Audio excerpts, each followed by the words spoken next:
This is Majinoni, and here's my review for G.I. Joe number 5 and Cobra number 5. Now, these both tie into the Civil War, and I'm really, really pleased with the direction that these books are taking. They're really doing a complex event correctly, which is, like, strange, because, you know, you look at Marvel and DC, and then you look at the mess that they make, but somehow IDW is able to tell a nice, cohesive story that moves, and they moves at a fast pace, and each issue tells a bigger chunk of the story. It's not like you feel that you're left behind for 4 issues and then suddenly you take a leap type thing. Now, I didn't review Snake Eyes yet, or because I haven't finished reading it, but I thought I'd just do a general review of these 2 books. What you have here is there's 2 sets of stories that are going on, and you have 2 very distinct art styles. This a more adult art style, and this one is more comic booky style. And what we have here is in Cobra, there was a spy that was under that serpent guy, Serpentor, and Major Blood had a spy. So what he did was Major Blood's spy took out Serpentor's spy, and now the G.I. Joe is freaking out because they're going, my God, you know, we have a spy, and we need to settle this thing. So what happens is there's a Cobra named Chameleon, and she wanted to switch sides to G.I. Joe, and they have her under basic, house watch, and they're basically giving her a chance to figure out, is there another spy and who is it? And she's like, I don't understand, why did you pick me? And they're like, well, you're looking at it from a different view because you don't know anybody, and the fact that you have something to prove. So the task is yours. You're in charge. Go forth and conquer. And basically, she's actually on the right path as to who the spy is, but she's getting some roadblocks along the way from G.I. Joe's people, just because it's like the person that she's outing, they're like, no, I don't think so. You're just being stupid. And it's not because they think that, not because they're a spy. It's just because they're too close to the case, type thing.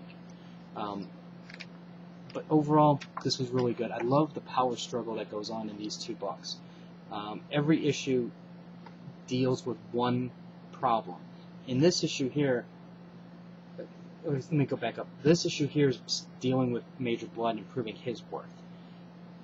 This issue here is dealing with the Baroness. And what happens is they find out that the G.I. Joe actually has another base, like a hidden base, and they're going there to, there's like it's like servers and things like that, and they're getting ready to basically fix that up. And from there they're going to, try to regroup because their other base got destroyed. So the Baroness sends some of her troops in there to take it out and kill the Joes. And so what we have here is we have 2 distinct stories that are moving, but yet they're moving in such a way where it's like, in this book the Baroness is doing something, you kind of know Serpentor is doing something.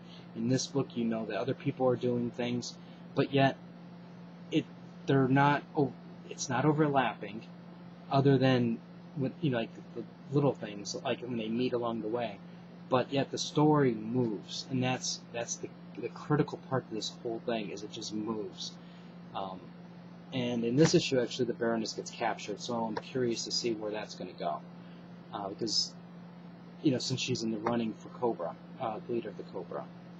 And like I said, I really can't recommend these 2 books enough, because it's just, they're just so entertaining. And I never thought I'd say that to a G.I. Joe book, ever. Now, I will, this is my disclaimer. Some people are going to like the Cobra style of storytelling. They're going to like the artwork, things like that. Other people are going to like the G.I. Joe style. Some people might like the Snake Eyes style. These are each distinct ways of drawing. They're distinct ways of telling a story. And they may not appeal to everybody. But if you look at the overall package, the story that it's telling, they're doing a phenomenal job, I think. I wish Marvel and DC would take a page from their plan, or the playbook, and figure out, this is how we advance the story. Now, I understand that this is doing it with a smaller number of books, so it's a lot easier to tighter and be more cohesive, but you can do the same concept with a Marvel or a DC miniseries. And DC almost had it right too when they did their Flashpoint, the way they did, here's our story, and then here's our self-contained stories over here. You know, it's like if you want to read it, you read it. If you don't, you don't. But overall, it gives you the bigger picture, and that's what this does. It just gives you the bigger picture without also having to read like another title that's, you know, the overall like driving force. They're all driving forces, and that's what's good about it. If you have any comments or questions, let me know. Rate the video up or down. Let me know what you think. I'll have more reviews up later. So until next time.